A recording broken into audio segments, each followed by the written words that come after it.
Welcome back to lecture 6. On this part of the lecture, we shall be looking at Kano maps. The content of this lecture is also from chapter 4 of the recommended book.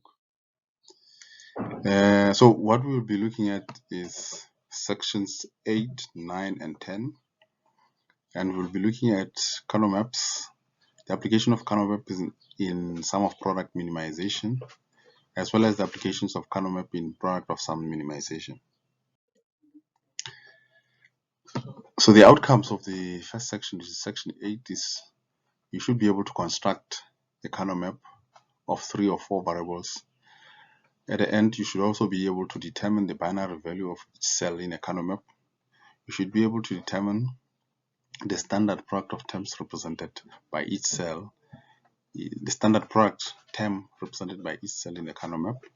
And you should be able to understand the concept of cell adjacency and be able to identify adjacent cells. So a K-map or a Kano map, as we will normally refer to it, can be used in simplifying 3 or 4 variable functions, Boolean functions for that matter. And the axis of the Kano map is labeled using Cray code, which you have learned in chapter 2. So each of the variables we know it's represented as a 1 or 0. For example, a block which represent a product, say for instance a product A bar, B bar, C, will simply be encoded by the number 001, and a product A bar, B, and C will be encoded by the number 011. So this is what a 3-variable Kano map looks like. As you can see, there is on one axis 2 variables and another axis 1 variable. So what happens in this map is that each of the cells represents a product. So in this case, the product A bar, B bar, C is represented by this number 001. So the 00 part of the number is from the AB axis. So the 00 will be from this axis, and the 1 will be on the C axis. So the 1 will be on the C axis. Therefore, it means that this particular product will fall under 001, which is here. So this can be mapped to that block. In a similar way, then we can therefore map this particular product to this block.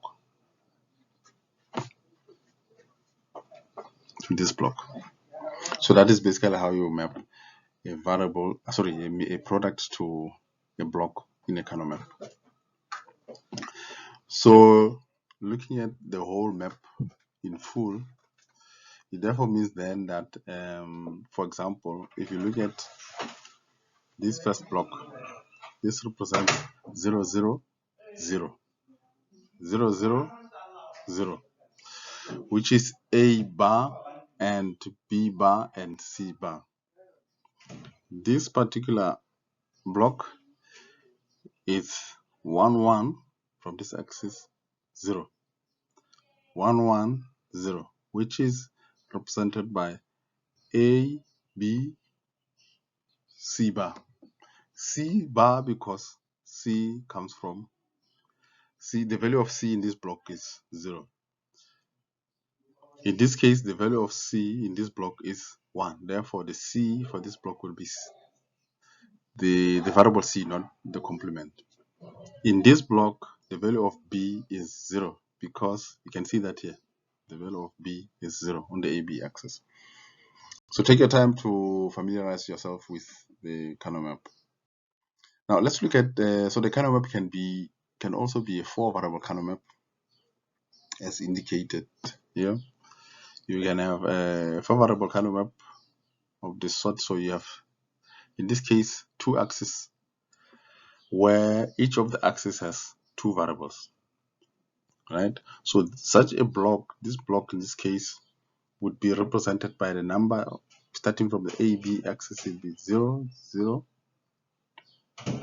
Sorry, that's wrong. So that particular block will be the AB axis 0, 1, the CD axis 1, 1.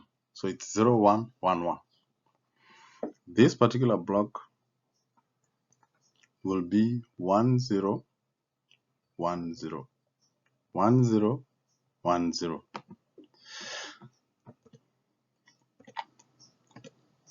So you will note that the numbering, as I've previously indicated, is in gray code. So you start with 0, 0, 0, 1, 1, 1, 1, 0. It's very important to note that the numbering is in gray code. It's not the normal binary counting, because then the 3 comes before the 2. So it's 0, 0, 0, 1, 1, 1, 1, 0. The same here, 0, 0, 0, 1, 1, 1, 1, 0. So the labeling is in gray code. Now, if say we wanted to label this product, we wanted to plot this product into the K-map, then we would indicate this product that this product is 0, 0, which means on the AB scale is 0, 0, on the CD scale is 1, 1. So wherever they meet, then we write a 1. That's the product. If we want this other product, that will be 0, 1, 0, 1, which means that product matches here. So that one goes there, and this one maps to that other product. Now, so we can see in summary, this would be a 3-variable kernel map, this would be a 4-variable kernel map, and the numbering here is in gray code. The sequence of numbering is in gray code, as well as here and here and there. And what we notice is that we can plot such, we can identify this block. In this case, this block will simply be equivalent to that, because it's 1, 0, 1, 1, 0, 1. This particular block, on the other hand, will map to 1, 0, 0, 1, 1, 0, 0, 1. So 1, 0, 0, 1 is, it's this one.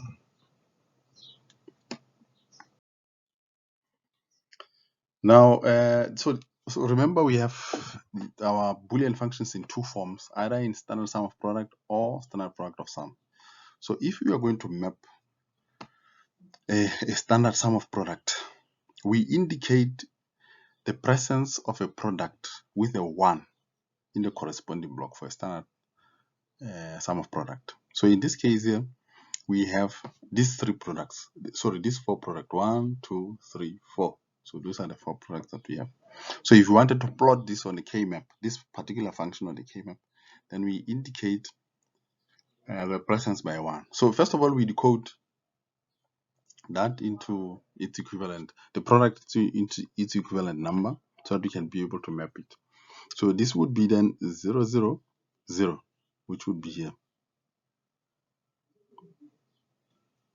And then it follows therefore that the next one is 0, 0, 1, 0, 0, 1.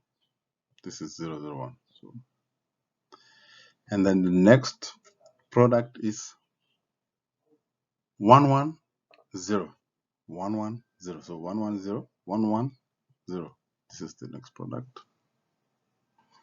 And then the final product then becomes 1, 0, 0, 1, 0, 0, 1, 0, 0. It is here. Then the rest of these other blocks, which are not mapped to anything, we fill them with zeros.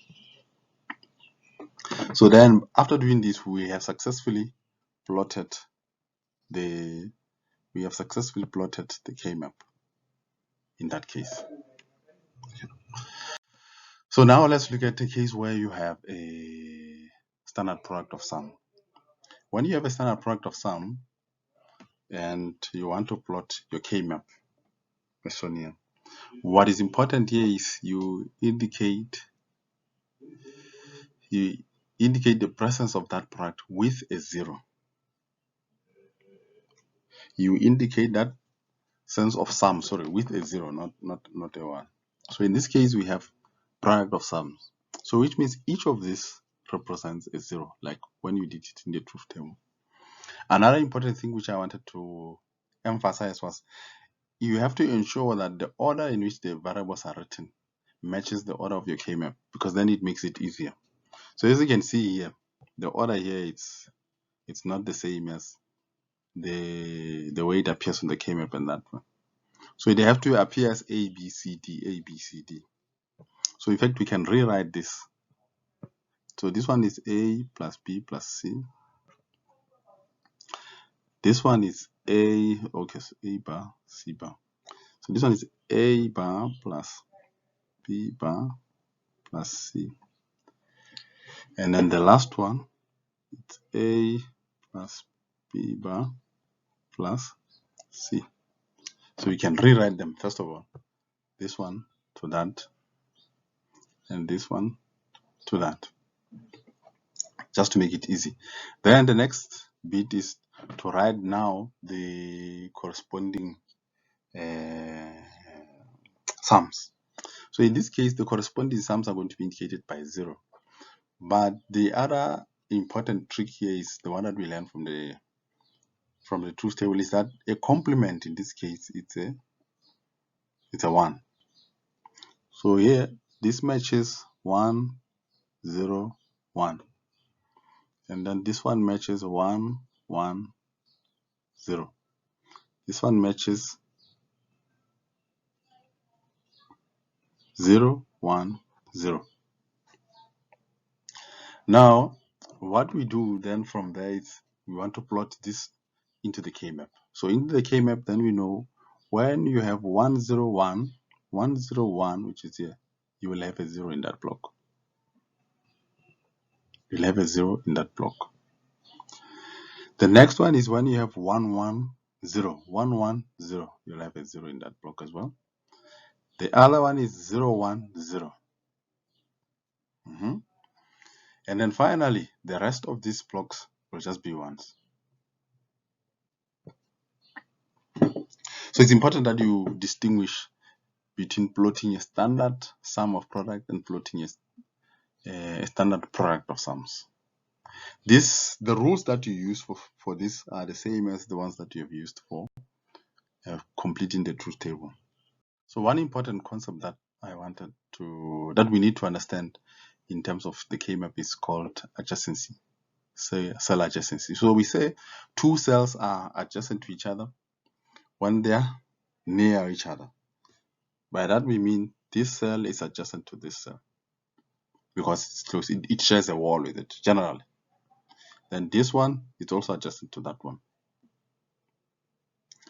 This cell is also adjacent to this particular cell. This cell is not adjacent. Let me use a different marker. So this cell is not adjacent to this one, but this cell is adjacent to that one. So the adjacency does not go in the diagonal direction. It either goes horizontally upwards, horizontally or vertically upwards. Now, the other interesting bit for that is then it also goes around. Then we can say this particular cell is adjacent to that cell,